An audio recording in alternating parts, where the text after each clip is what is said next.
Alam mo ba na may mga babaeng mangkukulam sa Eastern Summer na kaya raw kontrolin ang mga bagyo?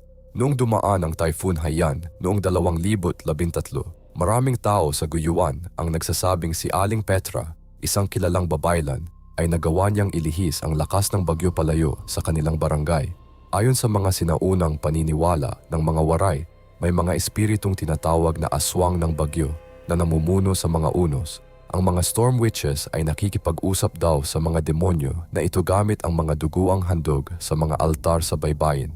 Ang mga mangingisda ay nagsasalaysay din ng mga kakaibang tanda bago dumating ang bagyo. Mga bangkang multo na may mga tripulanting kalansay.